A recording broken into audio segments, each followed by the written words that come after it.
오늘부터 이제 우리가 한 주는 신약, 한 주는 구약 이렇게 말씀 보는데 오늘부터 신약은 마가복음 말씀을 강단에 올리기로 하였습니다. 오늘 1장 1절부터 11절 말씀에서는 핵심이 복음의 시작입니다. 복음의 시작. 그래서 우리가 이 마가복음 말씀을 또 같이 나누면서 신앙의 기본적인 중요한 복음이 또 우리에게 잘 갖춰지기를 간절히 소망합니다. 마가복음은 마가가 기록했습니다. 마가는 이름이 요한이라고도 합니다. 그러니까 원래 히브리식 이름이 요한인데 그 당시는 헬라어를 사용하는 헬라 문화권 속으로 선교하러 다녀야 했습니다. 그래서 바울이 자기 이름이 원래 사울이지만 헬라 문화권에 있는 사람들을 위해서 바울이라는 이름을 이렇게 사용한 것처럼 마가도 원래 자기 이름이 요한인데 헬라 문화권에 있는 사람들을 위해서 로마식 이름 마가라고 그렇게 이름을 썼습니다. 마가는 엄마가 좀 부유한 사람이었습니다. 마리아. 그 집안이 다 부유했습니다. 또 바나바도 마가하고 삼촌지간에 있거든요. 친척이에요. 바나바도 굉장히 부자였고요. 마리아도 굉장히 부자였습니다. 신약 성경에 보면 사도행전에 보면 예수님께서 성령 강림을 기다리라고 기도하라고 했을 때에 120명 되는 그 제자들이 한 집에서 같이 기도했습니다. 그 집이 전승에 의하면 마가의 집 다락방입니다. 그러니까 마리아는 굉장히 부유한 그런 집이었어요. 그리고 바나바도 인품이 아주 훌륭했고 존경받는 예루살렘 교회에서 존경받는 사람이었어요. 예루살렘 교회가 사실은 마리아의 집에서 시작한 거예요. 그러니 마가는 굉장히 그런 좋은 그 집안 그런 분위기 속에서 시작을 했습니다. 바나바도 굉장히 인품이 훌륭하고 또 재물도 많을 뿐만 아니라 그 재물을 교회를 위하여 하나님께 드리는 그러한 훌륭한 집안의 이런 사람들입니다. 마가는 바울 사도가 그 선교를 나갈 때에 바나바를 따라서 바울하고는 자기는 친밀한 관계가 아직은 없지만 자기 삼촌 바나바를 따라서 선교 여행도 같이 동참했습니다. 1차 선교 여행할 때 구브로라는 섬까지 같이 동행을 했고 그러나 마가는 좀 이렇게 아주 이렇게 여유가 있는 넉넉한 그런 생활을 해서 그런지 몰라도 좀 이렇게 처음에 보면 당차거나 좀 그런 면은 좀 없었던 것 같습니다. 처음에는요. 그래서 구브로에서 선교 사역을 잘 했지만 나중에 밤빌리아로 이렇게 가면서 마가는 성경에 이유는 나오지 않지만 돌아왔어요. 돌아올 때에 그가 왜 돌아왔을까? 여러 가지 추측만 할 뿐입니다. 그런데 일반적으로 당시는 지금은 세계화되어 있잖아요. 뭐 어느 나라에 우리가 가든지 그 나라의 전통적인 시장에 가서 그 나라 고유한 음식을 먹지 않고 일반 레스토랑이나 뭐 호텔에 가서 음식을 먹으면 뭐 여기서 먹으나 거기서 먹으나 비슷하지 않습니까? 그러나 예전에는 그렇지 못했죠. 그리고 특히 이 유대인들은 음식에 대해서 이렇게 구별하는 게 굉장히 강했습니다. 그래서 마가는 외국에 가서 식사 생활하는 것도 굉장히 힘들었을 것입니다. 저는 몽골에 가서 2주 동안 그 현지 그 다와라는 사람을 사귀어 가지고 이렇게 현지를 다니면서 청년들 데리고 단기 선교를 한 적이 있습니다. 그런데 정말 그 몽골 현지민 속에 들어가서 그 사람들 그 천막 있죠. 게르라는 그 천막 속에 들어가서 지내는 거는 정말 힘들었습니다. 견딜 수 없겠더라고요. 선교사님들 정말 힘들었겠다. 그분들이 주는 음식 곰팡이 치즈가 이렇게 곰팡이 피잖아요. 곰팡이가 딱딱하게 피어 있는 그런 치즈 그 사람들과 같이 이렇게 잠깐이라도 생활해야 되는 거 그거 굉장히 비이상하고 힘들더라고요. 그리고 특별히 이제 그 지금 같으면 좀 잘 먹겠는데 그때는 정말 못 먹었어요. 그 마유주라고 있어요. 마유주. 우리나라 막걸리 같아요.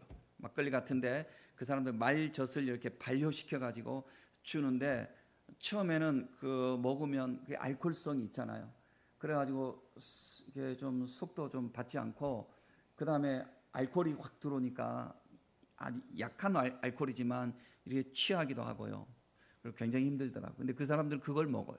그걸 먹고 생활을 해요. 에너지 자원으로 그걸 먹어요. 참 힘들었어요.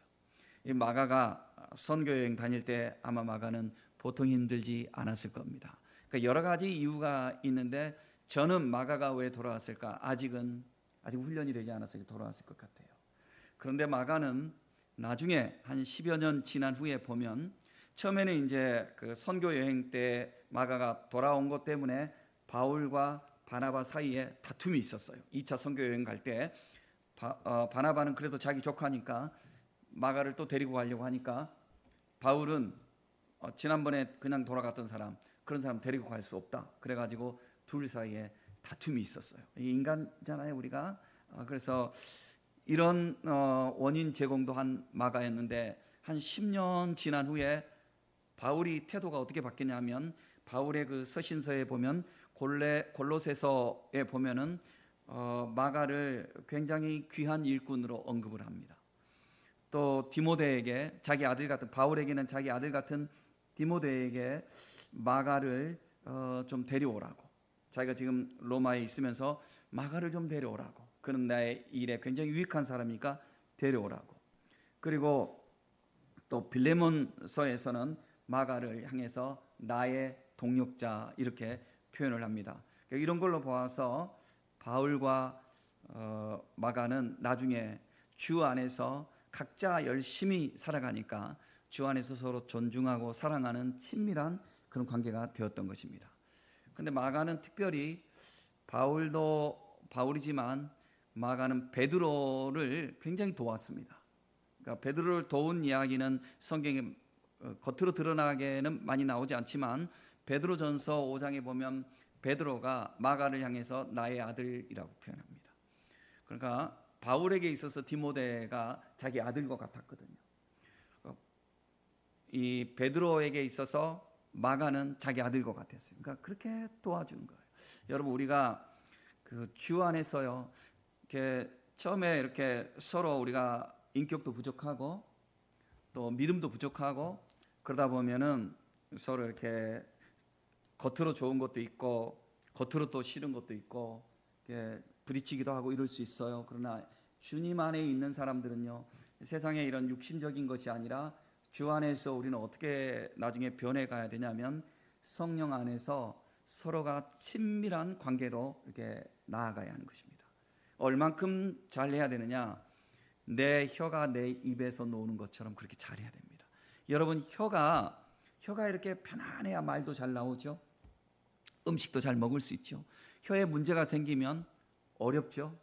우리가 인간관계가 정말 서로에게 혀처럼 그렇게 편안하게 줄 수 있도록 주 안에서 오직 성령 안에서 그러니까 이렇게 되려면 어떻게 돼야 돼요? 세상도 나도 간 것 없고 오직 구속한 주 안에서 예수의 복음 안에서 사랑으로 영원하신 하나님을 향해서 오직 주님을 바라보고 나를 포기하고 주님의 영광을 위해서 살아가게 될 때 우린 이렇게 선한 협력자, 사랑하는 동력자가 될 수가 있는 것입니다. 이 마가는요, 베드로는 열심히 있지만 베드로는 좀 학문이 딸려요. 그래서 베드로는 헬라 말을 할 줄 몰라요. 베드로가 로마까지 가서 전도하거든요. 성경에는 로마까지 가고 또 전승에 의하면요, 그 외 지역을 많이 갔어요. 베드로가. 그렇게 할 때 마가는 베드로와 동행하면서 베드로가 히브리어로 이렇게 복음을 전하면 마가가 헬라어로 번역하면서 통역하면서 그렇게 개인 통역사처럼 베드로의 사역을 도와주었습니다. 자, 이런 베드로와 깊은 관련이 있는 바울하고도 그렇게 했지만 주 안에서 이렇게 신실한 일꾼이 마가입니다. 마가는 원래는 예수님의 12제자는 아니었지만 사도는 아니었지만 이렇게 성경을 지금 기록하고 있습니다. 이 성경을 기록한 시점이 언제냐면 한 60년 60년대 62년 혹은 64년 뭐 66년 67년 하여간 60년대 어느 지점이에요. 그런데 이때는 지금 이제 마가가 이 복음서를 기록할 때가 바울과 베드로가 지금 순교를 당했는지, 바울과 베드로는 로마에서 복음 전하서 순교를 당하거든요. 어떤 상황에서 순교 당합니까? 로마의 그 네로 황제가, 우리가 알기로는 좀 정신병자죠. 네로 황제가 그 자기 예술 감각을 이렇게 일으킨다고 하면서 이게 정설은 아니지만 여러 가지 추측하는 것 중에 이게 그래도 사실성일 거라고 많은 사람들이 대부분 그렇게 이야기를 하는데, 로마의 시에 불을 붙여버렸잖아요. 그 로마 시가 불이 나니까 그걸 보고 이 미치광이가, 그러니까 모르겠어요. 내로 하늘나라 가면 이게 모든 게 밝혀질지 우리가 거기서도 궁금하다면 하나님께서 가르쳐 주시겠죠. 그러나 이제 이런 그 입장에서 네로 황제 보면은, 네로 황제 그냥 미치광이잖아요. 그 불난 걸 보면서 거기서 예술적 감흥을 떠올리려고 한다고 하니 이런 정신병자가 어디 있어요? 그랬을 때 그 로마의 그 모든 이제 귀족층들, 언론들 이런 사람들이 황제를 가만두지 않으려고 하죠. 그러니까 황제가 시선을 어디로 돌려요? 기독교인들이 불냈다. 기독교인들이 불냈다. 그래가지고 그때부터 기독교의 대박해가 또 시작이 되는 거죠. 이럴 때 바울과 베드로도 이때 순교를 당한 것으로 우리가 알고 있습니다. 영화 쿠오바디스 도미네, 이런 영화 제목이 있어요. 쿠오바디스 도미네, 주여 어디로 가십니까? 이런 뜻이라고 하죠. 쿠오바디스 도미네, 이 말이. 그 영화에 보면 베드로가 이제 로마에서 그 박해가 너무 극심하니까 로마에서 이렇게 퇴거합니다. 그때 어느 언덕길에서 베드로가 이미 승천하신 주 예수님, 주님을 다시 잠깐 보게 됩니다. 주님이 거기에 나타나신 거예요. 그래서 베드로가 보니, 아니 주님 아니십니까? 주님 어디로 가십니까? 그게 코바디스 도미네 그 말이죠. 주님 어디로 가십니까? 그러니까 예수님께서, 야 베드로야, 내가 로마로 간다. 로마가 너희들 두렵다고, 너희들이 다 로마를 떠나니까 내가 다시 한번 로마에 가서 한 번 더 십자가에 내가 매달려야 될 것 같다. 저기 있는 백성들이 있는데 어디 그걸 버려두고 어디로 가느냐고. 그러니까 베드로가 그때 회개하고, 주님 제가 로마로 들어가겠습니다 해서 로마에 들어가서 베드로가 복음을 전하면서 결국 순교했다고 하지 않습니까?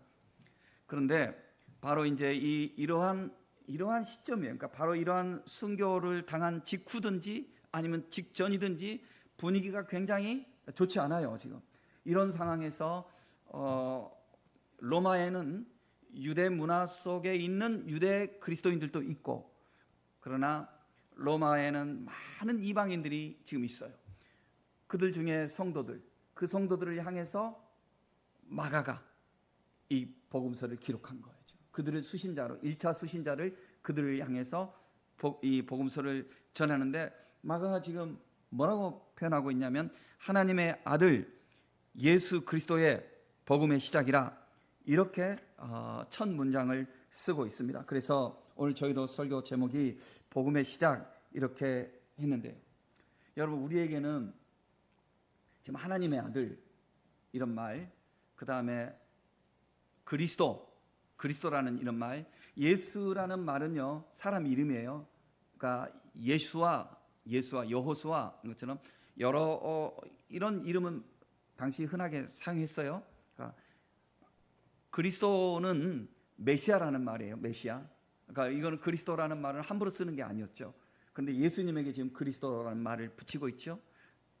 그러니까 복음, 그리스도, 뭐 하나님의 아들, 이런 말들을 우리는 너무 종교화되어 있는, 그러니까 종교화되어 있는 것하고 신앙하고는 틀린 거예요. 종교화되어 있다는 것은 뭐냐면 습관적으로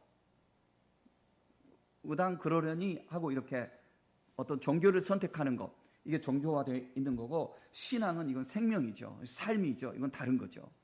그러니까 종교인들이 종교인으로만 되지 말고 신앙인이 돼야 되는 거예요. 신앙, 참된 신앙인이. 그러니까 종교화된 표현으로 뭐 하나님의 아들, 또 그리스도, 무슨 또 복음, 이런 말들을 우리는 들을 때 그냥 지나칠 수 있어요. 그냥 어떤 특별하게 우리에게 마음에 딱 그 용어가 우리를 아주 골똘하게 생각하게 하거나, 아니면 마음의 갈등을 일으키거나, 아니면 마음에 이렇게 어떤 뜨거움이 일어나게 하거나, 어떤 내 막 피가 막 꿈틀거리게 하는 그런 의미를 주지 않고, 그냥 너무 이렇게 편한 말로, 의례껏 들리는 말로 하나님의 아들, 복음, 그리스도, 이런 말들이 그냥 교회의 용어로 이렇게 지나쳐 버릴 수 있는 거죠. 그러나 처음 이 복음서를 지금 마가가 이렇게 기록하고 하는 이 시점에서 그에게 이런 용어들은 생명의 용어예요. 생명의 용어. 그에게 이런 하나의 이런 단어 하나를 써내는 것은 그의 온 정말 정성을 담고 그 확신에 차 있고 그 너무나 뜨거운 거예요. 그리고 이 편지를 받는 사람들에게도 이 말들은 보통 쉬운 말들이 아닌 거예요. 자, 하나님의 아들. 당시 사람들에게 있어서는 예수가 역사적 인물로 오셨잖아요. 베들레헴에서 태어나셨지만 나사렛에 가서 나사렛에 가서서 이렇게 사셨잖아요. 어렸을 때 나사렛에서 이렇게 쭉 하고, 여러분들이 예배드리러 오실 때 이렇게 휴대폰 좀 줄여 놓으세요. 용량을. 나사렛에서 이렇게 자랐어요. 그 사람들은 나사렛을 굉장히 무시했어요. 유대인들이 갈릴리를 굉장히 무시했어요. 갈릴리 사람들도 나사렛 사람을 무시해요. 그러니 나사렛은 굉장히 좀 천덕꾸러기 사람들 이렇게 여겨지는 곳이잖아요. 그곳에서 예수라고 하는 인물, 우리에게는 예수가 신이잖아요. 지금 우리에게는. 그러나 그 당시에 있어서 예수, 필수, 철수 하듯이 예수라는 어떤 한 사람, 그 사람은 목수의 아들, 겉으로 볼 때 요셉이라는 목수의 아들. 그래서 그렇게 목수 일도 하셨어요. 예수님도 그렇게 하고, 우리는 예수님이 이제 보통은 30살부터 예수님이 공생이 시작했을 거다, 이런 거를 시작해서 성경에 30여 세가 되었더라는 표현 때문에 아주 예수님이 철떡같이 33살에 십자가에 달리셨을 거라고 그렇게 생각을 하고 있는데, 사실 예수님의 그 생애를 역사적으로 그 당시의 기록들과 이렇게 보면 예수님은 한 37세 혹은 40세 이때 십자가에 달리셨어요. 우리가 생각하는 대로 33살 달리신 거 아니에요. 이거는 그게 몇 살 이 땅에서 더 사셨고 이게 중요한 건 아니지만 그런 거예요. 그러니까 한 인간으로 예수님은 사시다가 그 당시에 로마 세계 문화 속에 살고 있잖아요. 여러분, 우리는 육신으로 살기 때문에 우리가 사는 사회 문화와 어떤 여론과 어떤 분위기 이런 거를 무시할 수 없잖아요. 이것들이 굉장히 우리에게 중요하잖아요. 만약에 우리 사회에서 우리 어떤 사람을 정말 낙인 찍었다고 생각해 보세요. 저 사람은 인간도 아니야, 이런 어떤 낙인을 찍어놨다고 생각해 보세요. 그러면 그 사람이 이 사회 속에서 얼마나 힘들겠어요. 예수님은 그 당시 사회에서 가장 흉악범, 아주 최고 흉악범, 정치적인 로마 입장에서 가장 아주 사회를 접목케 하는 인간, 이렇게 생각하는 거죠. 그런 사람들에게 처형하는 것 중에 최고 처형이 십자가 형틀이거든요. 그러니까 예수라는 사람은 나사렛 출신이야. 그런데 자기가 선지자 노릇 하다가 십자가 처형 당한 사람이야. 이렇게 지금 사회적으로 이렇게 인식이 되어 있어요. 이런 사람을 가리켜서 지금 마가는 사람들에게 그분이 하나님의 아들이라고 이렇게 말하는 거예요. 하나님의 아들. 여러분, 특별히 이제 그 하나님을 말하는 사람들, 유대인들에게 있어서 하나님이라는 이름조차도 그들은 말을 못해요. 너무 하나님은 존엄하니까. 그래서 우리가 구약 성경에서 하나님을 가리켜서 여호와라고 했는지 야훼라고 했는지 아무도 모르는 거예요. 왜냐하면 특별히 이 유대인들은 하나님의 이름이 나오면, 성경을 기록하다가도 하나님의 이름이 나오면 멈추고 무릎을 꿇고 오른손잡이잖아요. 이게 보통, 그러니까 지금은 왼손잡이, 오른손잡이 이게 구분이 안 되지만 그 예전 시대 때는 왼손잡이를 좀 무시했어요. 왼손잡이를. 그래서 라틴어에서 나온 말이지만 우리는 뭐 요즘 이제 오른손잡이를 뭐 right handed 뭐 이러잖아요. 그 왼손잡이는 left handed. 그런데 라틴어로 표현하면 오른손잡이는 dexterous, 운 좋은 이런 뜻이에요. 왼손잡이는 sinister, 불길한 이런 뜻이에요. 왼손잡이가 왜 불길해요? 그들은 그렇게 말했어요. 그러니까 오른손잡이가 다 성경을 기록한 거죠. 왼손잡이가 없는 거예요. 그래서 그러나 하나님 이름이 딱 나오면 멈추고 왼손으로 이렇게 쓰는 거예요. 그런데 히브리어에는 자음만 있고 모음이 없어요.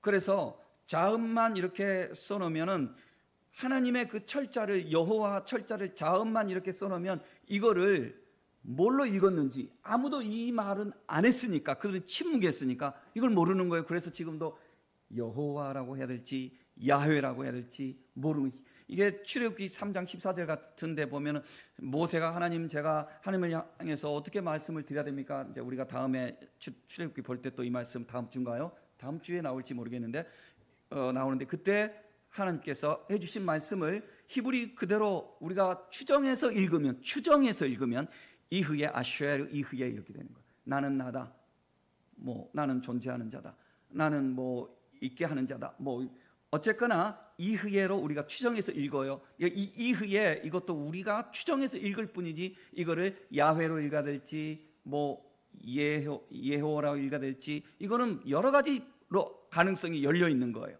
그런데 아무튼 말이 좀 길었습니다만은 하나님이 이렇게 존엄하신 분인데 그 나사렛 출신, 그리고 십자가 처형을 당한 그가 하나님의 아들이라고? 이것 자체가 그들에겐 너무 쇼킹한 거죠. 완전히 그냥 굉장히 이게 쇼킹한 거죠. 뭐 엄청난 거죠. 충격적인 거죠. 어떻게 그가 하나님의 아들이지? 이렇게 말할 수 있는 거죠. 그런데 이 사도, 지금 이 주님의 제자 마가는 담대하게 그가 하나님의 아들이라고 이렇게 표현하고 있습니다. 또 더 나가서 그가 뭐라고요? 그리스도라고.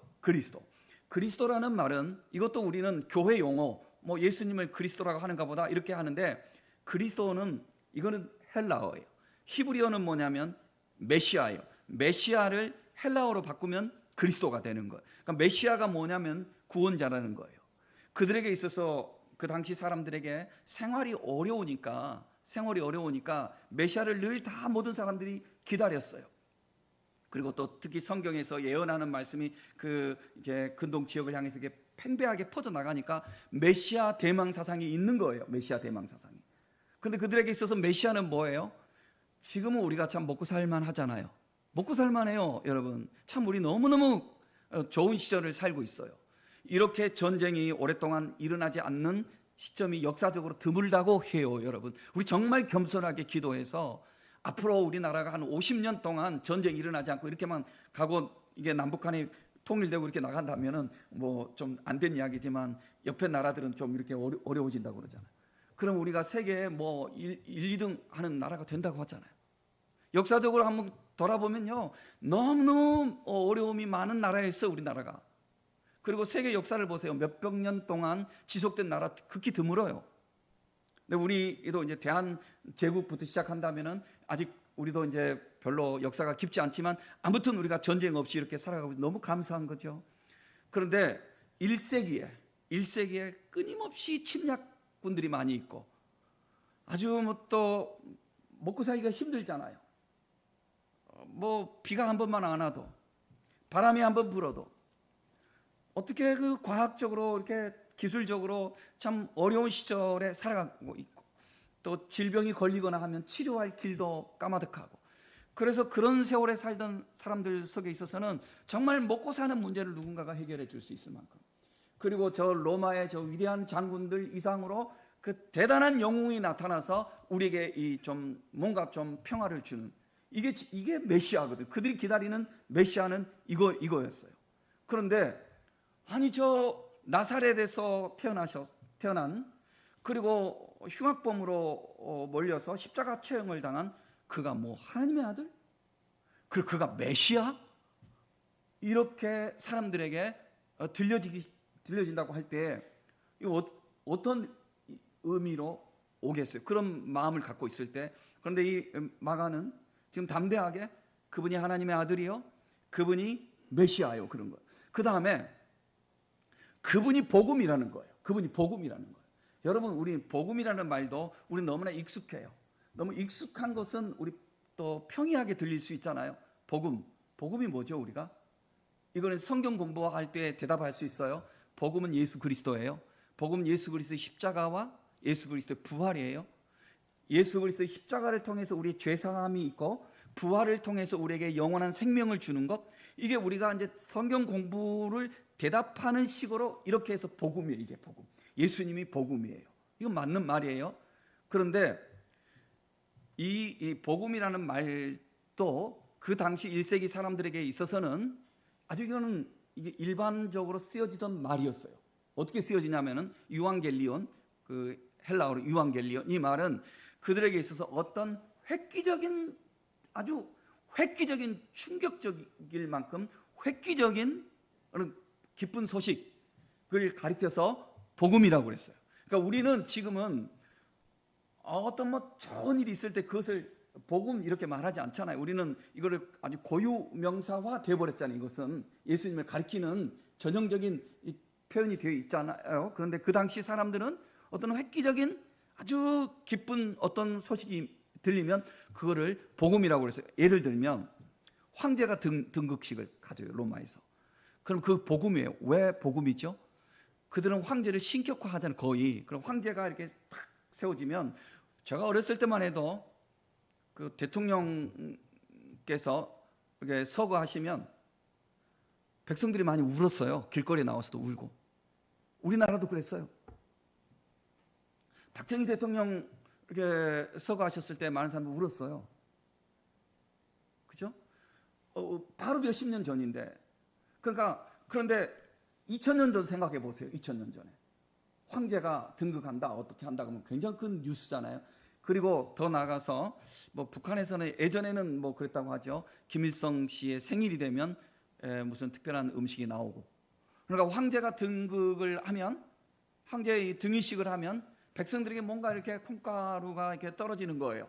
그러니까 이것이 그들에게는 황제가 등극하는 것은 살판이 나는 거예요. 며칠이라도. 그러니까 이게 복음이에요. 복음. 그들이 와, 유앙겔리온 이렇게 말을 했던 거예요. 또 더 나아가서 로마가 지금 전쟁 중에 있죠. 늘 하여간에 패권 국가잖아요. 늘 가서 침략하고 또 포로를 데려오고 그다음에 전쟁에서 그 탈취물을 가져오고, 이렇게 해서 로마가 잘 사는 거예요. 그러니까 당시에 로마 사람들 4명이라면은 1명은 로마 시민권자이고 2명은 노예예요. 생각해 보세요. 로마 시민권자에게서는 평균적으로 2명이요. 그러니까 많은 사람은 몇십 명도 데리고 있겠죠. 2명의 노예가 자동으로 오는 거예요. 노예가 일을 다 해주잖아요. 1명은 이것도 저것도 아닌 자유인이고, 성경이 말하는 자유인이에요.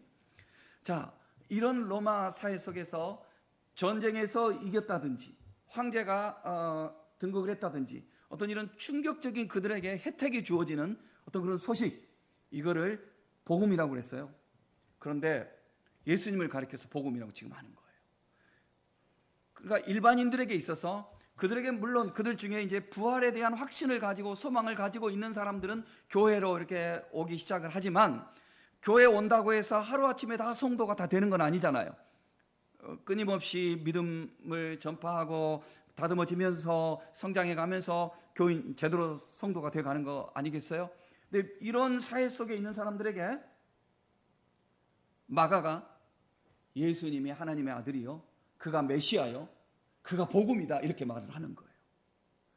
그러니까 그 당시에 있는 로마의 그 압제 속에서 교회가 지금 움츠러들고 있어요.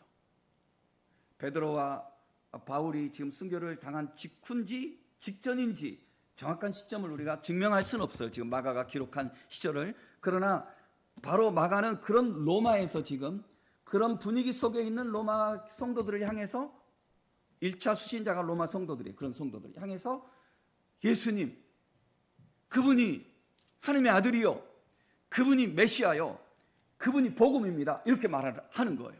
자, 여러분 보세요. 우리가 예수를 믿어요. 지금 우리가 예수를 믿고 있어요.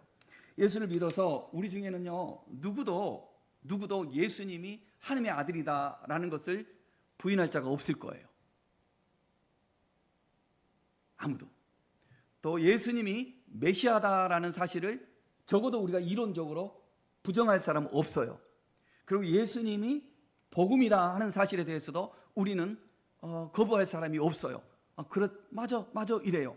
그런데 중요한 것은 단지 용어로서 그 용어, 단지 어떤 그 교리 문답식 할 때의 그런 대답으로 수학 문제를 풀듯이 대답하는 차원에서 예수님이 하나님의 아들이요, 예수님이 메시아요, 예수님이 복음이다, 우리에게 복된 소식이다 라고 이렇게 대답하는 것과 정말 우리 생활 속에서 그렇지, 예수님이 하나님이시지, 내가 믿는 예수님이 하나님이시지 라는 것을 내 생활 속에서 내가 과연 이거를 적용하고 사는지 우리가 한번 생각을 해봐야 되는 거죠. 그렇지, 내가 믿는 예수가 메시아지, 메시아께서 이걸 하실 수 있지 라고 나는 메시아께 나의 삶을 맡길 수 있는지, 이건 다른 문제거든요. 그리고 우리만 해도요, 이런 복된 소식 들려오는 것을 너무나 좋아해요, 사람들이. 예를 들면 사업을 하는 사람은 자기 사업이 잘 되는 거, 뭐 주식을 샀는데 그 주식이 팍 뛰었다, 이거 엄청 뭐 복된 소식. 뭐 로또 복권 사는 사람이 있는지는 모르겠지만 로또 복권이 당첨이 됐어, 얼마나 기뻐. 그런가 하면 오랫동안 병에 걸렸는데 그 병이 고쳐졌어.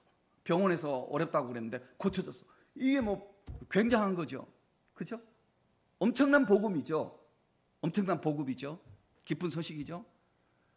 그런데 생각해 보면 이런 것들은 아무리 좋아도 잠시 있는 것, 잠시 지나가면 끝이에요. 잠시 지나가면. 여러분들 중에서 몇 년 전에 불치병에서 치료받은 사람이 있어요. 또 여러분들 중에서 어렸을 때 과거에 배고픔에서 해결받은 사람들 있어요. 그런데 여러분, 그것이 영원한가요? 나는 이제 이 설교 준비하면서 나도 생각을 해봤어. 우리 교회가 이게 재건축이 참 되면 좋겠어. 재건축되고 이렇게 3층까지 엘리베이터 놓고 이렇게 재건축되면, 이 위치가 우리가 좋잖아요. 그래서 됐으면 참 좋겠어. 이게 복음이죠. 우리에게는 복음이에요. 그러나 이게 재건축이 된다 할지라도 우리는 이 건물은 영원하지는 않아요. 우리가 사는 몇 년 동안 괜찮겠지만 영원하지는 않아요. 만약에 여러분들이 어떤 불치의 병에서 치료받아서 굉장한 거죠. 굉장한 거죠. 그러나 그것이 영원한 건 아니에요. 영원한 건 아니에요. 예수님을 복음이라고 할 때는 세상에서 우리가 누려가는 것과는 비교할 수 없는 그런 복된 소식이에요. 그러니까 이런 확신을 가지고 마가가 이 복음서를 기록하고 있고, 예수를 영접하는 성도들은 이런 확신을 우리도 가져야 하는 거예요. 그래야 이것이 우리에게 진정한 복음이 되는 거예요. 여러분, 우리는 다들 예수를 믿습니까? 아멘 해요. 예수님이 복음이라고 믿습니까? 아멘이라고 그래요. 예수님이 메시아라고 믿습니까? 아멘이라고 그래요. 그러나 생활 속에서 그러면 내가 과연 얼만큼 내가 이 복음에 합당하게, 복음의 확신 속에서 살아가고 있는지는 저를 포함해서 우리 모두가 각자가 주 안에서 우리를 점검해야 할 내용이에요. 우리 한번 이 사실에 대해서 나는 과연 얼마나 이것을 확신하고 살아가고 있는가. 앵무새처럼 대답을 한다고 그게 다는 아니에요. 어떤 목사님이 앵무새를 키우고 있는데요, 그 앵무새가 굉장히 거룩한 말을 해요. 그 앵무새는 사람이 딱 들어가면 뭐라고 하냐면 기도합시다 이러는 거예요, 앵무새가. 그래서 장로님이 그 집에 놀러 갔다가 장로님 집에는 앵무새가 말을 처음에 왜 그 말을 배웠는지 뽀뽀합시다 막 이러는 거예요. 그래서 장로님이 아유 남사스럽게 우리 집에는 손님이 오면 뽀뽀하자고만 하냐. 그래서 목사님네 앵무새 한 일주일만 우리 좀 빌려주세요. 우리 앵무새가 좀 본받으라고 하겠어요. 그래가지고 빌려줬다는 것 아니에요. 빌려줬더니 일주일 있다가 그 집에 갔더니 그 앵무새가 뽀뽀합시다 또 그러는 거예요. 그러니까 요 목사님 앵무새가 기도응답 감사합니다. 기도응답 감사합니다. 예, 여러분 뭐 유머를 제가 잘 전달했는지 모르겠는데 앵무새처럼 말만 한다고 그게 되는 건 아니거든요. 앵무새처럼 말만 한다고 되는 거 아니고 정말 우리가 거기에 확신해서 살고 있는가? 앵무새처럼 말만 하면 그게 종교인인 거예요. 그게 종교화된 거예요. 신앙이 종교화된 거예요. 지난주 중에 저는 참 어떤 자리를 경험을 하게 됐거든요. 뭐 구체적으로 말하기는 좀 그런데 그 자리에는 예수를 믿는 사람 있고요. 또 다 예수를 믿는지 안 믿는지는 모르겠지만 관계된 사람들이 있었고요. 거기에는 이제 판사님이 거기는 주재하는 자리였어요. 판사님은 보통은 이제 얼마나 이게 판사님의 권위가 있는 자리예요. 그렇잖아요. 그 재판정이라든지 이런 자리는 굉장히 권위가 있는 거예요. 우리가 성경에 보면 하나님이 재판장이시잖아요. 그러니까 이게 정말 이게 숭고한 자리잖아요. 그리고 판사님은 자기 어떤 개인적인 거 뭐를 다 드러낼 필요도 없는 거잖아요. 자기 법복을 입고 다 해도 되는 거잖아요. 그런데 이 판사님이 예수님을 믿는 사람이에요. 예수 믿는 사람. 그래서 이분은 은혜롭게 모든 걸 하고 싶은 거예요. 그래서 자기 이야기를 하지 않아도 되는데 이분이 자기 엄마 이야기를 하시는 거. 거기서 사람들 들으라고. 우리 엄마가 새벽기도 다닙니다. 나는 믿음이 별로 없지만 겸손한 표현이죠. 우리 엄마가 새벽기도 다니십니다. 그런데 어느 날 새벽기도 갔다가 엄마가 교통사고를 당했습니다. 새벽에 원래 교통사고가 날 수 있어요. 왜냐하면 차들은 쌩쌩 다니고 사람이 잘 안 보이고 특히 또 겨울에는 까만 옷을 왜 입는지 우리가 어쩔 수 없잖아요. 그래서 여러분들 혹시 겨울에는요 어디 가면 까만 옷을 입더라도 하얗거나 이런 거를 좀 두르고 다니셔야 돼요. 이건 지혜예요. 그래서 이분이 그러는 건 나는 그 이후에 엄마한테 무슨 전화가 오면 또 교통사고 당했을까 너무 겁이 났습니다. 그런데 앞불사 엄마가 두 번째 교통사고를 당했습니다. 그래서 우리가 엄마 그러지 마, 엄마 그러지 마. 그런데 우리 엄마가 뭐라고 하냐면 애들아, 자식들에게 내가 교통사고 당한 거 다 너희들을 위해서 나는 그래도 기도하고 있으니까 나는 괜찮아. 난 너희들을 위해서 기도하고 나는 내 믿음으로 주님 앞에 나아가는 거야. 교통사고 당하는 거 이거가 중요한 게 아니라 나는 주님 앞에 나가는 거. 그래서 자기 엄마 지금도 새벽기도 나간다는 거예요. 그러면서 이분이 그러는 거예요. 제가 좋아하는 노래가 있는데 여러분 한번 들어보실래요? 그러는 거예요. 그래서 노래를 이게 사람들에게 들으라고 틀어주는 거예요. 은혜라는 복음성가였어요. 아시죠 여러분? 내가 누려왔던 모든 것들이 당연한 것 아니라 은혜였어. 분위기가 정말 숙연해지잖아요. 다 예수를 믿는 사람이 있는지 모르겠지만 예수 안 믿는 사람이라 할지라도 그런 분위기 속에서 숙연해지고 예수 믿는 사람들은 이런 정말 판사님의 말이라면 우리가 조금이라도 뭐라도 더 양보해서 참 이 은혜롭게 모든 걸 해야 되겠다 이런 마음이 들 수 있거든요. 그런데 이야기가 딱 끝나고 나서 저기 한번 말씀해 보시죠 이러는데 누가 보더라도 그분은 복음, 하나님의 아들, 메시아 이런 말을 늘 외쳤던 사람인데 종교인이죠. 그러니까 다 듣고 나서 모든 사람이 참 그 경건하고 이런 분위기였는데도 하더니 세상 이야기를 하는 거예요. 이야기가 안 되는 거죠. 그 유예가 되고 뭐 모르죠. 그러나 그 영혼을 만지는 분이 주님이시니까 우리 모두가 영혼을 만지시는 분이 주님이시니까 모든 사람들이 세월이 지나면서 더 만져질 수 있겠죠. 기대해야 되겠죠. 그래서 이야기 거기서 결론 안 나고 좀 이렇게 미뤄지게 되었어요. 우리는 나 자신을 포함해서 우리 모두를 한번 돌아보자는 거죠. 우리가 과연 믿는 예수님, 우리는 내 영혼을 위해서 예수를 믿는 것에는 절대로 우리가 양보하지 않아요. 어떻게? 내가 확신하니까 나는 예수가 내 구주라는 사실을 나는 믿습니다. 나는 그분이 내 메시아라는 사실을 믿습니다. 무엇을 위해서? 나 지옥 가면 안 되니까. 난 복을 받아야 되니까. 난 천국 가야 되니까. 난 주님의 보호를 받아야 되니까. 이런 차원에서 우리는 내 믿음을 굳건하게 지킨다고요.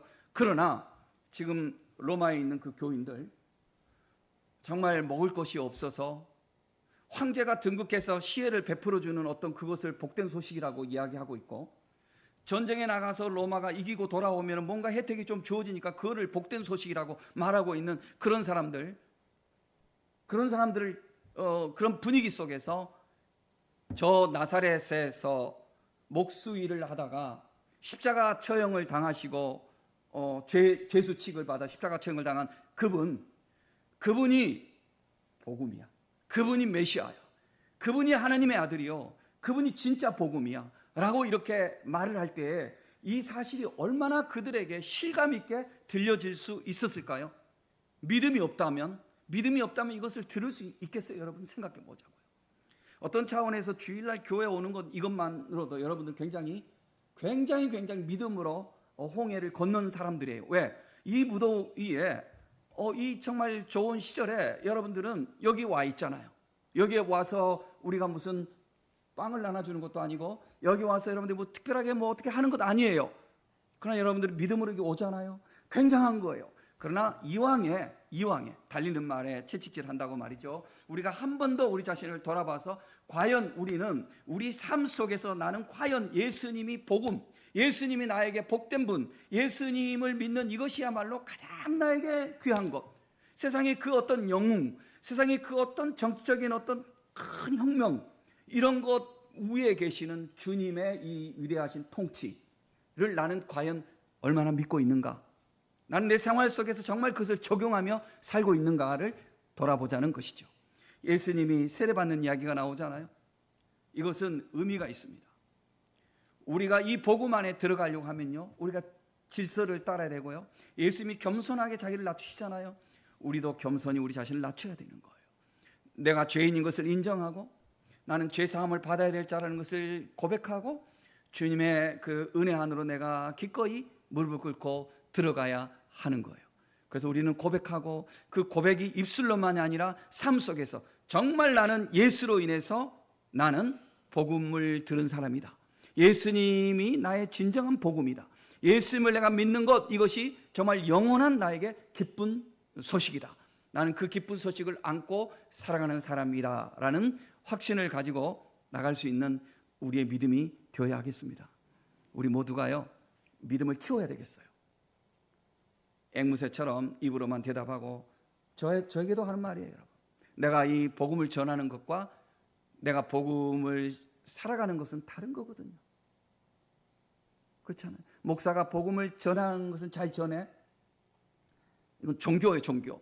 살지 못하면 종교예요. 그러니까 살아, 그 신앙이에요.